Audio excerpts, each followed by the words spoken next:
Bonjour Madame, Monsieur, bienvenue dans ces numéros de votre émission Entretien de séjour où nous allons échanger principalement de réformes. Nous allons parler des finances publiques en République démocratique du Congo. Quelles sont les réformes qui ont été menées jusqu'ici, puisque il faut les dire, il ne faut pas se voiler la face, c'est l'un des chevals de bataille du président de la République, réforme publique en République démocratique du Congo. Nous allons vraiment nous atteler avec un spécialiste dans ces domaines. Par contre, nous ouvrons une petite brèche pour parler de l'actualité en République démocratique du Congo. Nous allons parler de cette reconnaissance formelle du Rwanda qui, dans un communiqué officiel, dit soutenir la rébellion AFC M23 dans la déstabilisation de l'Est de la République démocratique du Congo. Avec moi, dans ces cadres, Jonathan Loutete, qui est journaliste spécialiste en matière économique. Bienvenue Jonathan Loutete dans Entretien. Merci beaucoup Jean-Rufin Koubelus. Merci en tout cas. Réforme publique, nous allons parler finances publiques en République démocratique du Congo. Réforme publique, on entend beaucoup parler ça et là. D'autres par contre ne comprennent pas de quoi s'agit-il. Vous qui êtes spécialiste pour éclairer la lanterne de nos téléspectateurs, qu'entendez-vous par réforme publique en République démocratique du Congo? Et aussi, c'est quoi l'objectif de ces réformes menées si il y a eu des améliorations dans ces secteurs? Alors, les finances publiques, c'est un secteur très riche et c'est l'âme sensible de notre nation, toutes les nations en tout cas, la partie la plus sensible, l'âme même d'un pays, c'est les finances publiques, son économie. Alors, les réformes menées par les finances publiques, c'est-à-dire que depuis très longtemps, il y a un système, parce que les finances publiques comprennent plusieurs éléments. Dans le finance publique, nous avons les recettes publiques, nous avons les dépenses publiques, nous avons le budget de l'État, également nous avons le déficit excédent et puis le dette. Tout ça sont des dépenses publiques, comment l'État gère l'argent qu'il perçoit, qu'il collecte, comment il dépense et comment il gère ses dettes. Alors, avec l'actuel ministre de Finances, il y a eu plusieurs réformes. C'est-à-dire qu'il y a déjà un cycle qui a déjà commencé depuis très longtemps et à son arrivée, alors le souci est de performer en tout cas les recettes, comme je venais de dire ici, de tous ceux qui comprennent les finances publiques. Alors, avec l'actuelle gestion de finances publiques, le cœur est beaucoup plus centré sur les réformes, apporter des éclairages. Oui, il y a les recettes, mais maintenant de cette fois-ci, comment nous allons percevoir cet argent? Comment nous allons gagner? La canalisation de l'argent de l'État. Alors, comment nous allons dépenser? Est-ce que les dépenses vont satisfaire la population congolaise?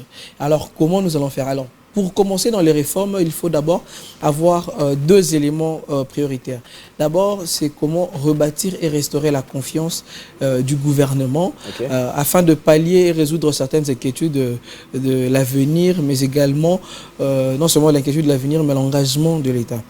Je peux donner rebâtir la confiance. Longtemps entachée par des corruptions que nous allons faire état des lieux d'un moment à l'autre. Alors d'ailleurs, c'est ça la première partie, le premier élément. Le deuxième élément aussi, c'est ça, la crédibilité. La crédibilité dans la gestion de l'État. Je vous donne un exemple. Lorsque vous travaillez à un endroit, c'est-à-dire que vous vous inquiétez aussi de votre avenir. À la chute de cette entreprise, vous rentrez dans le chômage. Exactement. Et comment vous allez en sortir dans l'avenir? Alors, il faut avoir cette restauration-là, rebâtir la confiance. C'est que le gouvernement fait à travers la population. Rebâtir, est-ce qu'on peut espérer? Parce qu'aujourd'hui, un pays sans économie, c'est comme un corps sans âme. Aujourd'hui, comment nous allons vivre? C'est pourquoi aujourd'hui, il y a beaucoup de gens qui cherchent de quitter la nation pour aller vers une autre nation afin de se retrouver dans des nations où les économies sont plus fortes. Alors, depuis un temps, aujourd'hui, ces réformes, a commencé d'abord par ça, car l'actuel argentier national, c'est quelqu'un qui a le cœur dans les réformes, qui veut changer. Il a commencé d'abord par rebâtir et restaurer la confiance du gouvernement. Oui, il y a la stabilité maintenant du cadre macroéconomique. Du côté de la crédibilité, le ministre a apporté beaucoup de rigueur. Pas seulement le ministre, et aussi son cabinet, beaucoup de rigueur dans la gestion des dépenses publiques, dans la gestion du trésor public. C'est cette rigueur aujourd'hui qui est aussi une cause de toutes ces guerres et tous ces, plutôt de tous ces esprits malveillants qui cherchent à monter des dossiers par-ci, par-là afin de le déstabiliser. Il faut comprendre que plusieurs réformes ont été menées, que je me permets ici de citer ici. Allez-y. Il y a d'abord la réforme la plus importante aujourd'hui, parmi les réformes les plus importantes également. Il y a aujourd'hui la modernisation fiscale du Trésor public. Okay. La modernisation fiscale. Aujourd'hui, nous avons la facture normalisée. C'est ça, au fait, les recettes. On entend parler un peu de partout. Jonathan Le Tété, expliquez-nous, c'est quoi cette facture normalisée? Aujourd'hui, oui, en termes, je vais donner beaucoup plus dans les exemples. L'État, dans les recettes publiques, nous avons les taxes, les impôts, les redevances pétrolières, minières, mais également nous avons plusieurs entrées, des dons, des aides et les dons internationaux, peut-être les FMI lorsqu'ils accordent des emprunts et autres. Alors, cette recette, l'État doit percevoir ça. Et parfois, l'État ne perçoit pas ça de la manière correcte. Okay. Je donne un exemple. Lorsque vous achetez le pain, c'est-à-dire que il y a la TVA, la taxe prévue pour ce pain. Alors, lorsque vous payez votre 500 francs, l'État a une part de responsabilité, a une partie aussi dans cet argent que lui, il le perçoit. Alors, parfois, cet argent n'arrive pas à l'État congolais. Okay. Et alors, pour maintenant, la facture normalisée vient amender, vient soutenir, améliorer les taxes. Okay. Vient améliorer les taxes. Donc, c'est-à-dire que lorsque vous achetez quelque chose, on vous remet la facture normalisée. Si vous devez d'ailleurs même l'exiger. Lorsqu'on vous remet la facture normalisée, c'est-à-dire que l'État sait que dans cet achat de M. Jean-Rufin Koubelesso, l'État perçoit telle chose. Oui, donc il y a une canalisation, il y a une digitalisation de ce côté-là. Okay. Donc avec la facture normalisée, ça prouve à suffisance que l'État obtient ce qu'il mérite dans l'achat de ce qui a été fait. Exact. Il y a la facture normalisée. Il y a l'impôt sur les sociétés et l'impôt sur des revenus de personnes physiques. Vous savez très bien que trop d'impôts tue l'impôt. Le ministre est venu, il a essayé aussi d'enlever plusieurs exonérations qui étaient parfois exagérées. L'État doit gagner, par exemple, dans tel produit et vous exonérer. Qu'est-ce que l'État va gagner? Parce que l'État ne vit que de ça. En dehors de ce que nous percevons de l'extérieur, mais il y a d'abord une forte mobilisation intérieure. Nous devons vivre de notre propre argent. Et là, cet argent, nous le percevons à travers nos taxes, à travers nos impôts. C'est pourquoi il y a eu plus cette première réforme du côté de la digitalisation fiscale. Et également, il y a la stabilité macroéconomique. Exact. Cette stabilité est une réponse à plusieurs préoccupations, à plusieurs soucis qui existaient depuis très longtemps. Vous le savez très bien que moi, vous êtes à Kinshasa depuis très longtemps, l'affaire de taux d'échange, cette instabilité de taux d'échange, où vous réveillez un matin, vous trouvez le taux galoper d'une manière exponentielle, d'une manière la flèche est verte, souvent la flèche est rouge. Non, la flèche montait toujours. Et c'était les croyances impossibles. On savait que lorsque les taux montent, ne descendent jamais. On le disait souvent ici que Tosoge Mati et Kitarate. Et c'était devenu des situations insoutenables, invivables ici dans ce pays. Alors, même le chef de l'État s'en est plaint une fois dans une réunion, plutôt radio de Conseil des ministres. Oui, le Conseil des ministres, puis la radio à l'époque, en 2023, que en tout cas cette situation est devenue un casse-tête, que la solution doit être rapidement trouvée. Et la solution, le président a fait confiance à l'argenté national. En 2024, la première des choses, c'était d'abord la stabilité du taux d'échange, qui est un indicateur important dans le cadre macroéconomique. Cette stabilité de taux d'échange qui est restée stable de 2800 en juin 2024 jusqu'au mois de septembre 2025. Et cette stabilité a apporté beaucoup de fruits. Cette stabilité aujourd'hui a donné l'âme au peuple congolais. Aujourd'hui, dans l'indice de prix à la consommation, aujourd'hui aussi on peut reconnaître notre taux d'inflation. Nous avons quitté entre 23%, 25% en 2023. Aujourd'hui, notre taux d'inflation est maîtrisé. Nous sommes à 2,8%. Et notre croissance économique est aujourd'hui à 6%. Ça prouve que les indicateurs montrent à suffisance qu'il y a une stabilité du côté du cadre macroéconomique. Aujourd'hui, les gens sont calmement à l'aise, ils peuvent vivre bien. Aujourd'hui, la population peut faire confiance à l'État congolais. Aujourd'hui, on a vu comment les prix ont galopé sur le terrain.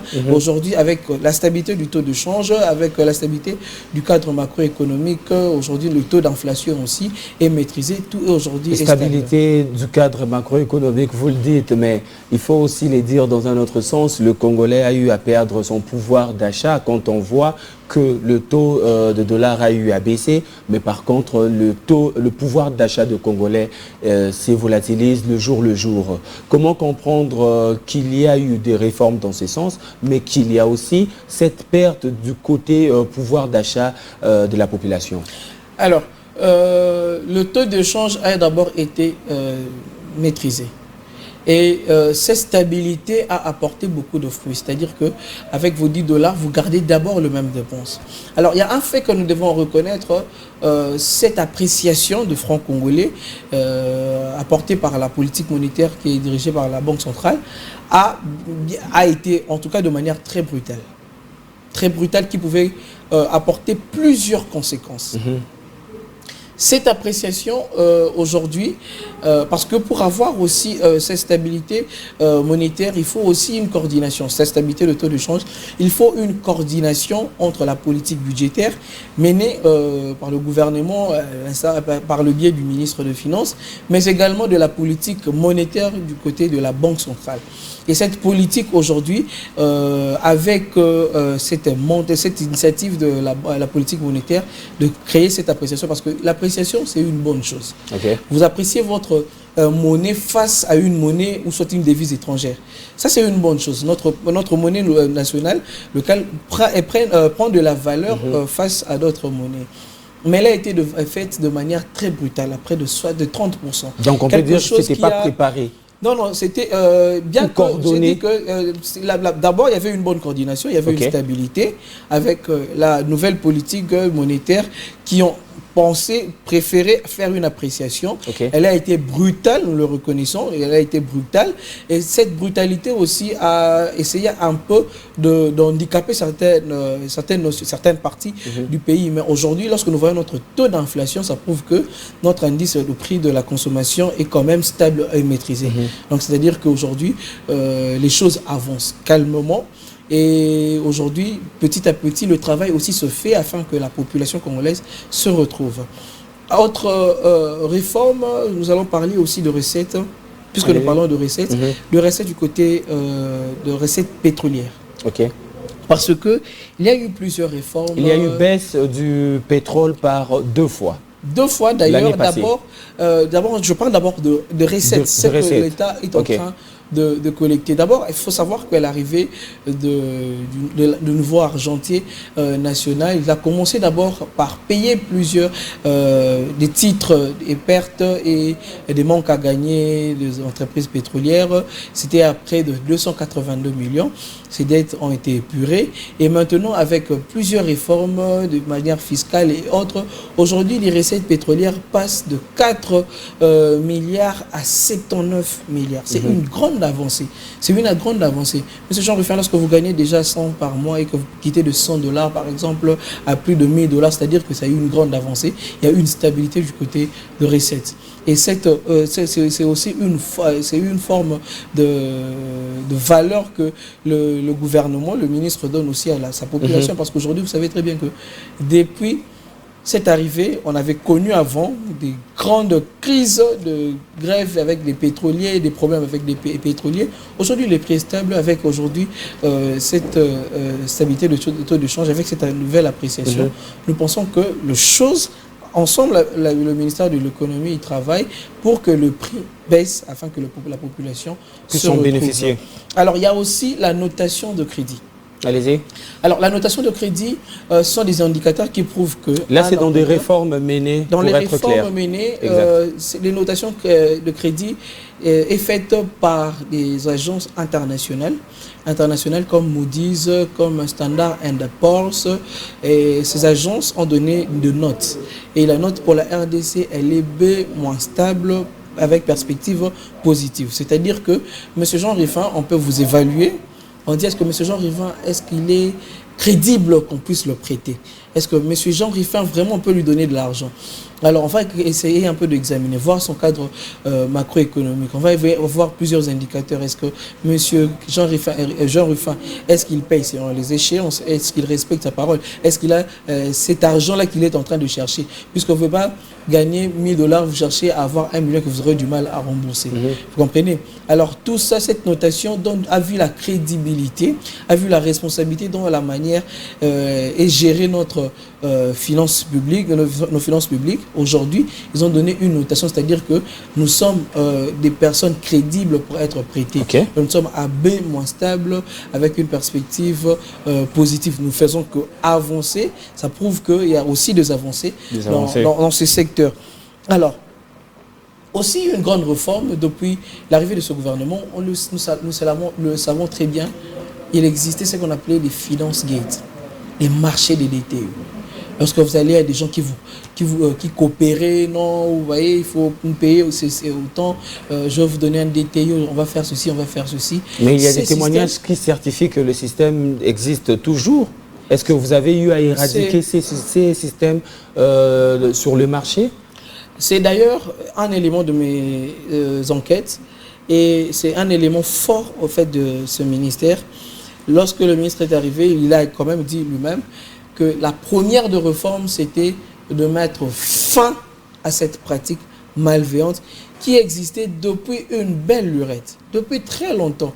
Cette affaire des scandales de finances, cette affaire de scandales de marché, le Moyen-Âge de marché, des forages, des autres choses. Parce que les gens l'ont même déclaré, bon, l'État Sokebimi, photo Kabolana, nous on va réfléchir après. Exactement. Non, mais cette pratique a été mise fin en tout cas, cette pratique a été rejetée. D'ailleurs, dans mes enquêtes, j'ai découvert, c'est ça que je suis en train de vous dire, j'ai d'ailleurs découvert, il y a eu une cellule qui a été créée dans le cabinet qui suit la bonne gouvernance et le suivi d'éthique dans le cabinet. Okay. Cette cellule est en charge de suivre, de faire des enquêtes sur tout ce qui se passe dans le cabinet.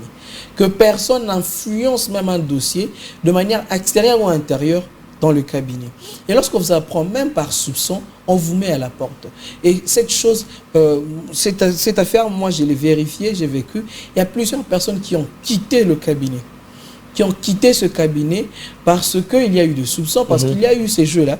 Alors comment une personne qui peut combattre, installer une cellule, combattre ces systèmes, ces pratiques malveillantes, et qui se retrouve dans le système. Et en ce que je me rappelle, en ce que je sache, jusque-là, il n'est pas encore dans les scandales. Je n'ai jamais entendu dans les scandales. Et à part ce qu'on a voulu monter de toutes pièces contre son cabinet, mais elle a été balayée, prouvé noir sur blanc que le ministre n'était pas dans ça. Il y a aussi la transparence dans la gestion de finances publiques. Cette transparence dans la gestion de finances publiques, aujourd'hui, nous avons les paiements réguliers des salaires. La plus grande réforme, les agents gagnent leur salaire. Avant, nous savons très bien qu'à l'époque, les gens étaient payés à partir du 1er, 2, 3, 4. Mais depuis qu'il est arrivé, il y a eu le paiement régulier des salaires des agents de l'État. Et ce paiement des agents de l'État, aujourd'hui, vous savez très bien, tout ceci, je suis en train de parler des stabilités, de taux de change et autres, ça se passe pendant que notre situation sécuritaire est en train de vivre une recrudescence. Exactement, de la partie est. Une dégradabilité en tout cas. Alors, bien, nos FARDC se battent bec et ongle, et en tout cas, ils mettent leur énergie sur le terrain afin de récupérer les territoires. Mais cette partie, normalement, je vais vous donner des exemples. À chaque fois que le pays connaît des situations de choc exogènes ou endogènes, le pays connaît des instabilités macroéconomiques. Donc, que ce soit dans le taux d'inflation, que ce soit dans le taux d'échange. Je vais vous donner un exemple. En 2011, lorsque, à l'époque, nous avons connu cette crise avec des affaires de cours de matières en première, il y a eu, en tout cas, stabilité de taux d'échange qui est passé de 900 à 1600. Récemment, en 2023, nous sommes passés de 2000 à 2800. Okay. Même en 2008, avec la situation sécuritaire, il y a toujours... parfois, nos taux d'inflation, si vous le regardez dans les perspectives d'économie mondiale, vous allez voir que nos taux d'inflation, surtout en Afrique, c'est en désordre. Nous, en RDC, nous sommes arrivés en taux d'inflation parfois à 41, parfois à 21, 25, mais voire aujourd'hui, pendant que la situation sécuritaire est en train de vivre la recrudescence. Mais qu'est-ce qui explique cela alors que nous avons cette situation sécuritaire à l'Est dégradante, mais que nous nous retrouvons dans une stabilité de l'inflation? Alors, ça prouve d'abord la bonne gestion et la responsabilité de ceux qui gèrent les finances publiques, le trésor public. Cette manière de gérer, cette manière orthodoxique de gérer les finances publiques. Ils gèrent avec leur cœur, en menant plusieurs réformes. Vous comprenez? En menant plusieurs réformes.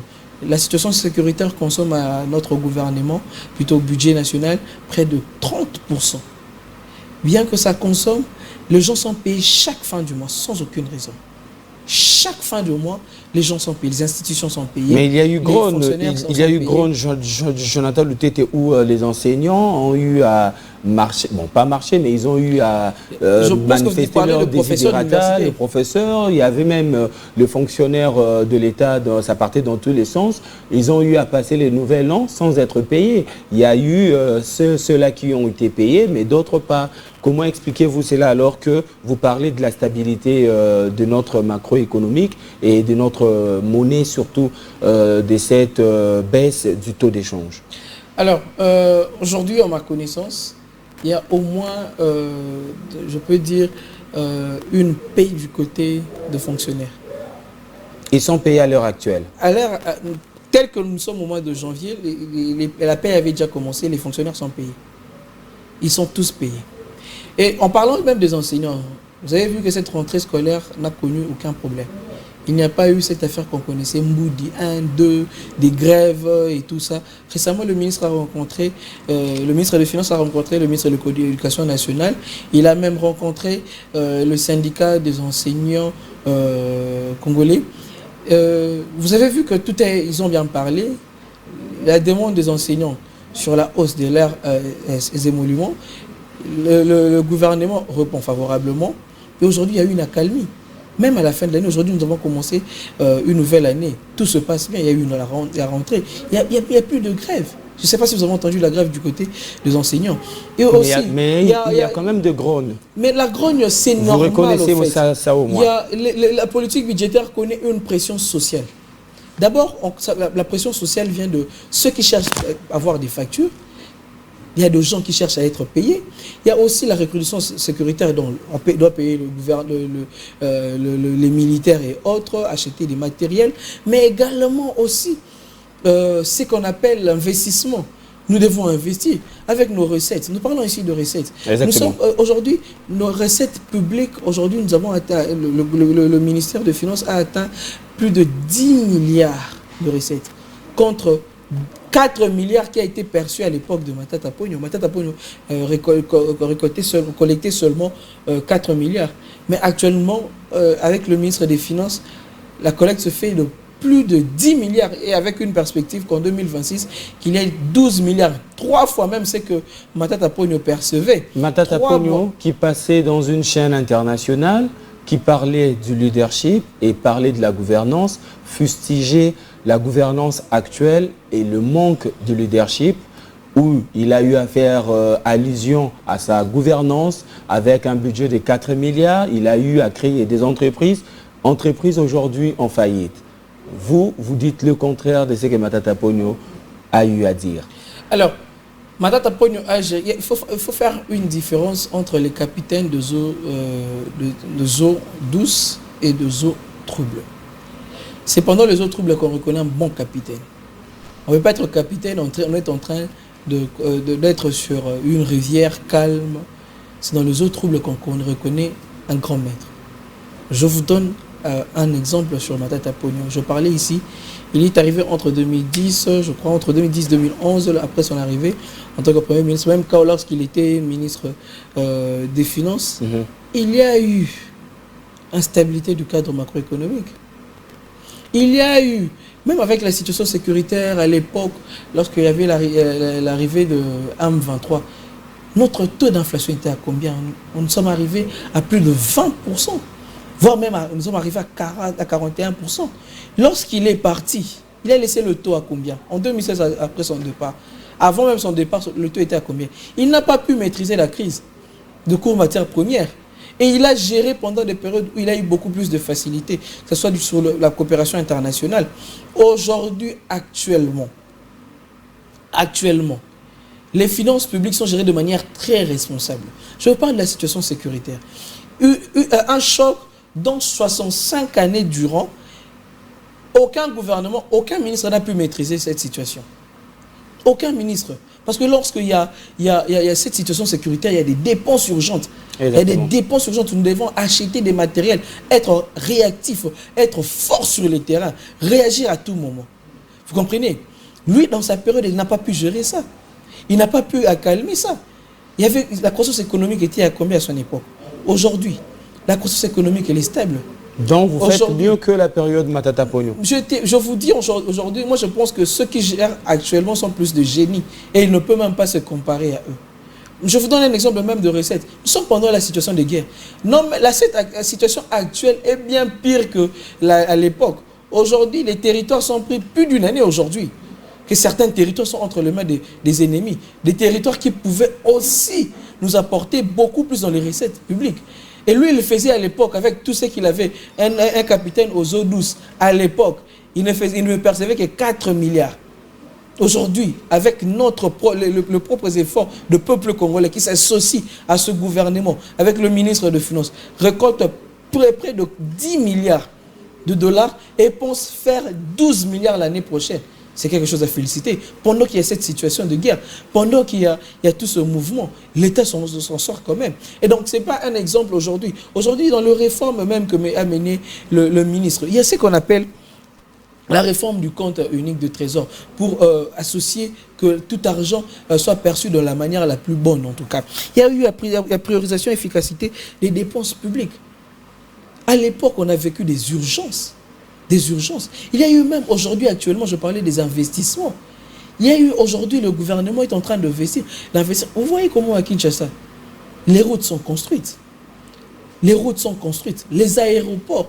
Le président de la République a inauguré combien d'aéroports jusque-là? Des aéroports sont construits.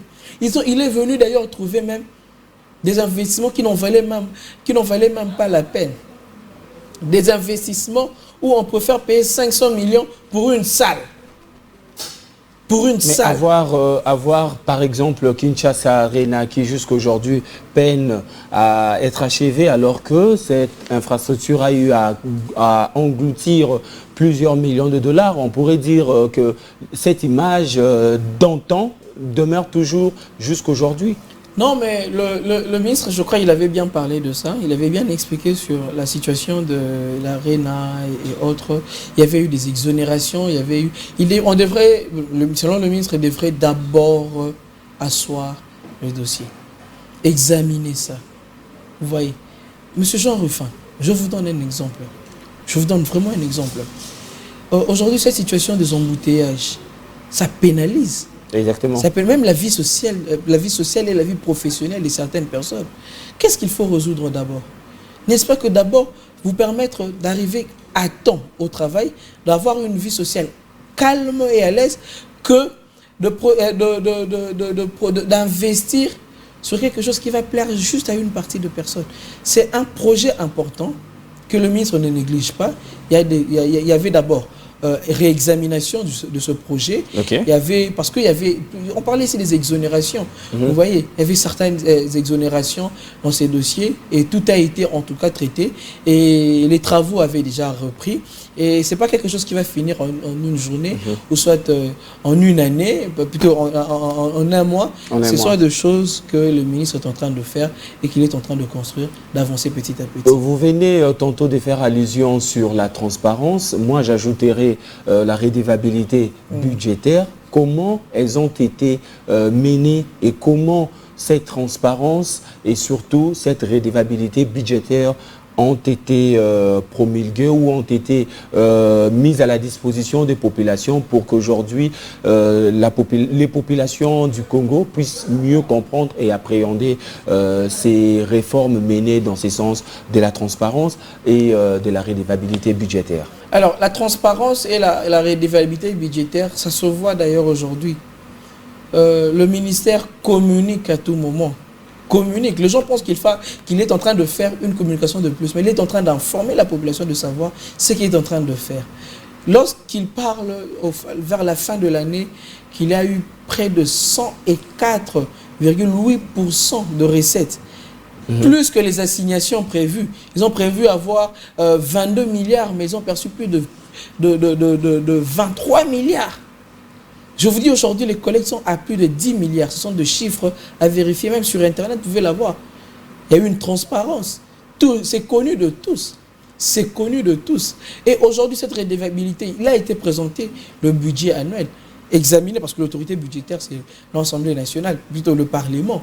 Ils ont examiné, ils ont promulgué la loi. Aujourd'hui, tout ce qui est en train de se faire, même sur le paiement des investissements, ça se fait connu de tous. Cette route, elle est construite par exemple de tels milliards. La transparence, elle est là. Mais plusieurs analystes, que ce soit de la société civile, autant de l'opposition, ne cessent de dire que ce sont des chiffres en l'air. Non, non, non. On ne les a pas privés de chiffres. Ils sont conscients même qu'ils peuvent avoir des chiffres. Même sur Internet, vous pouvez en avoir. Même sur Internet, vous pouvez l'avoir. Il y a une transparence. Lorsqu'il y a une facture, lorsqu'il y a quelque chose qui est demandé, par exemple, non, il faut qu'il y ait tel paiement. D'abord, c'est lui qui fait les paiements. Tout passe d'abord. Il y a des chaînes de dépenses, non? Il faut avoir d'abord le DT, il faut passer par le ministère de budget et tout. Et lui, maintenant, lorsqu'il lance l'OPI, tout est clair, tout est digitalisé d'ailleurs. Tout est digitalisé. Aujourd'hui, même ce qui est en train d'être perçu dans les recettes pétrolières. Vous avez déjà entendu parler, les gens dire que nous avons atteint combien pour des recettes pétrolières. Aujourd'hui, tous les Congolais savent très bien que nos recettes pétrolières passent de 4 milliards à 79 milliards. Et c'est quelqu'un de redevable qui informe à la population. Vous payez vos taxes, vous payez vos impôts, vous devrez être satisfait. Vous devrez voir ce qu'il est en train de faire. Vous comprenez? C'est pourquoi, sur les terrains, le ministère est en train de faire, est transparent dans tout ça, il communique à tout moment et il montre clair, noir sur blanc, ce qu'il est en train de faire avec l'argent de l'État. Ce n'est pas son argent, c'est le trésor public qui est géré de la plus bonne manière. C'est pourquoi il y a même la présence du compte unique du trésor. C'est la présence de tout ceci. Il y a aujourd'hui la digitalisation de manière fiscale. Même l'assainissement du côté de jeux de hasard. Les jeux des hasards, la Sonal, tout a été assaini afin de bien percevoir de l'argent, afin de bien percevoir l'argent. Aujourd'hui, plusieurs personnes ont perdu ce sens-là de payer les impôts, de payer les taxes, mais l'argent... Mais parce que pour ces gens-là, il faudrait dire, je me vois un peu le porte-parole de ces gens-là, ils disent clairement qu'en payant des impôts, en retour, ils ne voient pas le produit que le gouvernement met en place, produit dans le sens des travaux que le gouvernement met en place pour être satisfait par rapport à ces travaux que le gouvernement peut déclencher. Et donc, pour eux, le gouvernement n'est pas là où la population l'attend. Alors, M. Jean Rufin, lorsque vous voyez que le président de la République se déplace pour construire pour inaugurer une université construite grâce aux recettes publiques. Vous comprenez? Le gouvernement, la population est en train de payer le frais. Mais est-ce la priorité des priorités? Non, mais monsieur Jean Rufin, je vais vous donner un exemple aujourd'hui. En Afrique, aujourd'hui, j'ai suivi une fois la Côte d'Ivoire et le Burkina en train de se chambrer. J'étais très content. Il parle de quoi? Des investissements, des infrastructures. Évidemment. Vous comprenez? Il y a eu un streamer américain qui a fait le tour ici en Afrique. Vous comprenez? Chacun a vu la capacité des infrastructures. Aujourd'hui, la Côte d'Ivoire, quel est le niveau d'infrastructure? Je prends seulement un exemple ici en Afrique. Vous comprenez? Et voir qu'en RDC aujourd'hui, ces investissements, un ministre qui concentre ses efforts, pas pour que Mbongo Bima, Bakabola, pour réfléchir c'est moi, mais Mbongo et Bima, tout ça la moussala, les travaux sont là. Nous sommes en train de voir des avenues. Si je peux prendre un exemple ici à Kinshasa, lorsque vous êtes sur Pont Kabu, avancez vers Victoire, vous allez voir les routes sont réhabilitées.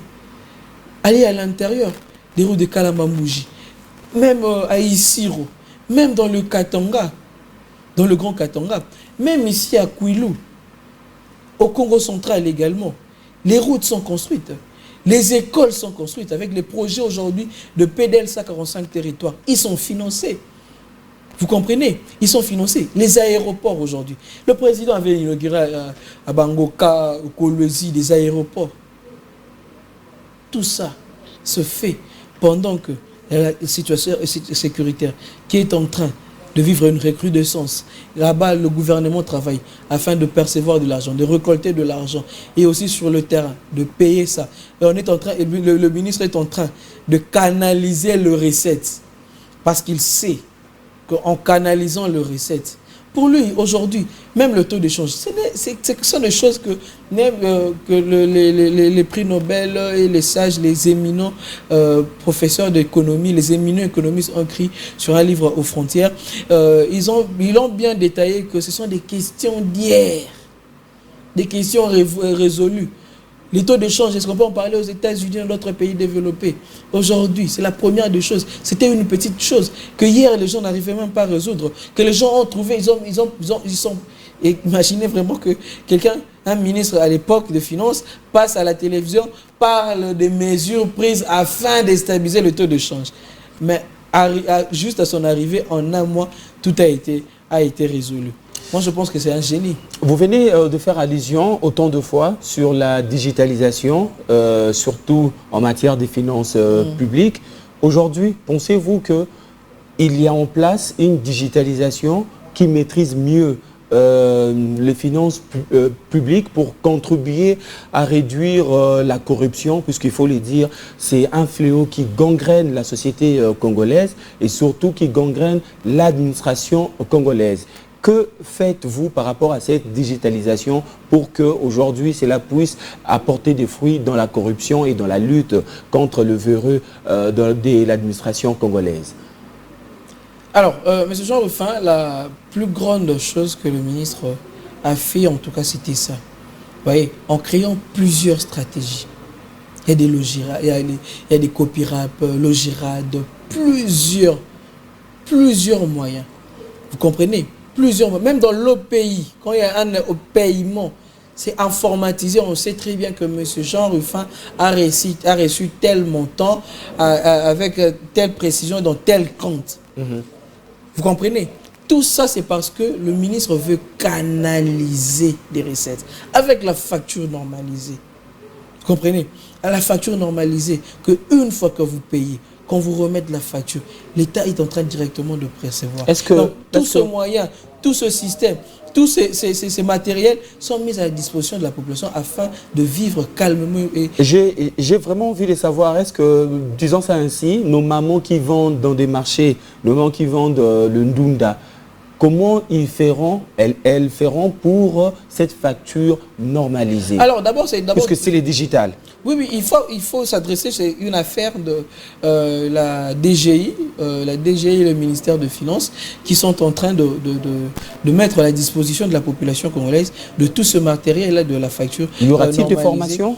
Y aura-t-il, bien sûr, on ne peut pas seulement vous remettre ce document sans vous montrer comment l'utiliser. Même un téléphone, lorsque nous l'achetons, on nous explique quand même comment l'utiliser. Ici pour prendre la photo, ici pour faire ceci, on explique. C'est quelque chose que on doit vivre même un sursaut patriotique. Hein, ça doit vraiment nous élever, nous motiver afin que nous tous, en tant que Congolais, nous puissions exiger ça. C'est pourquoi le ministère a dit, et ça normalité. Vous comprenez? Et c'est normalité. Alors tous, nous devons nous mobiliser. Nous savons que non, bon, quand je paye une chose et qu'il y a la taxe prévue dans ça, ça doit directement arriver. C'est pourquoi même un opérateur économique lui-même doit savoir que non, ce que je suis en train de faire, ce n'est pas bien, c'est la normalité. Je dois aller chercher cette facture-là afin que l'État gagne ce qu'il mérite. Ça sécurise et l'opérateur économique et l'État congolais en même temps. Exactement. Et la population en est bénéficiaire parce que ces recettes, c'est nous qui nous bénéficions. Dernière question, dans cet élan de réforme mené dans les finances publiques, avant de prendre une seule question de l'actualité, selon vous, quelles mesures fiscales, budgétaires, complémentaires que la République démocratique du Congo devrait adopter à ces jours pour améliorer davantage la mobilisation des recettes, au-delà de ce qui est déjà fait? Alors, au-delà de ce qui est déjà fait, il faut savoir que le gouvernement, ensemble avec le ministre des Finances, qui sont en train de trouver des stratégies, parce que d'abord, il faut réexaminer la situation. Vous comprenez? Aujourd'hui, avec l'avancée qu'il y a avec l'impôt sur les sociétés et l'impôt sur les revenus de personnes physiques, tout ceci s'est fait à l'idée de bien faciliter, c'est pas pour qu'il n'y ait pas coulage de recettes. Je pense qu'il y a un politicien qui l'a dit une fois ici, l'État congolais gagne par exemple 4 milliards, mais il perd 10 milliards. Exactement. Pourquoi? Parce qu'il y a coulage de recettes. Alors comme nous avons des gens qui n'ont pas le cœur dans le vol, qui ont le cœur dans l'intérêt de la population congolaise, alors ils sont en train de mettre tout en pratique. Vous voyez, ils sont en train de mettre tout en pratique, tout le moyen en jeu. Toutes les solutions qu'ils sont en train de trouver. S'il faut numériser, ils sont en train de numériser. Ils sont en train de voir sur la mobilisation de recettes sur le terrain, comment sensibiliser ceux qui doivent payer les impôts, comment sensibiliser la population à bien payer les impôts. Alors les moyens sont mis avec le temps et la solution est trouvée aussi avec le temps que le gouvernement est en train de faire. Question d'actualité, comme je l'ai dit à l'entame de l'émission, en quelques minutes, vous le savez, le Rwanda reconnaît officiellement qu'ils agressent la RDC en soutenant la rébellion de la partie orientale, une reconnaissance qui vient changer la donne sur le terrain, puisque pendant longtemps, le Rwanda a eu à nier son soutien à la rébellion. Quelle est votre approche dans cette guerre que mène la RDC de la partie orientale? Alors, mon approche aujourd'hui est que les masques tombent petit à petit. Ça prouve aussi cette diplomatie agissante que nous parlons du chef de l'État. Aujourd'hui, le chef le disait à haute voix que le Rwanda nous agresse. Le Rwanda est en train de commettre des massacres aujourd'hui. Ça se voit devant la communauté internationale que ceux qui se cachaient, qui disaient que non, ils n'étaient pas dans ça, le disent aujourd'hui clairement qui sont dans ces massacres, dans cette rébellion, qui soutiennent. Et j'ai entendu même le chef rebelle en train de le dire, de le reconnaître. Mais ce qui est brutal, ce qui fait mal aujourd'hui, est que c'est la population congolaise qui est en train de perdre son sens, en fait. Comprenez comment un Congolais peut s'associer avec un étranger pour tuer ses frères congolais. Combien de Congolais sont morts le jour où Goma a été pris? Et le dire aujourd'hui, ça fait mal au cœur. Ça n'étonne pas parce que tous nous le savions. Aujourd'hui, c'est juste une confirmation. Ouais, c'est juste une confirmation. Ils le confirment de leur propre bouche. Ça prouve qu'il y a eu une pression du côté de la diplomatie au point où ils se sont sentis asphyxiés et le dire clairement. Mais c'est une honte pour ces rebelles qui sont en train de faire ça. C'est une honte. Coopérer avec l'étranger pour tuer tes propres frères pour tes propres intérêts. Pour leurs propres intérêts. Il n'y a pas un intérêt national dans ce qu'ils sont en train de faire. C'est leurs propres intérêts. Vous comprenez? Et voir cette situation avec le Rwanda, moi je pense que il faut vraiment des sanctions. Le Conseil de sécurité doit prendre toutes les mesures nécessaires, et les États-Unis également doivent agir parce que déjà nous avons signé un accord avec les États-Unis et le Rwanda. Aujourd'hui, avec toutes ces hostilités, ils avancent. Et imaginez un président qui est en train d'appeler un autre président pour lui dire « Mais qu'est-ce que vous êtes en train de faire au Congo ?» Ça fait très mal que le Congolais soit associé dans cette histoire pour faire du mal au peuple congolais. Mais nous restons résilients. Résilients, résistants, et nous sommes confiants que tout ceci, comme le chef l'avait dit, la RDC ne se pliera pas. Et le chef l'avait bien dit que il y aura une riposte rigoureuse.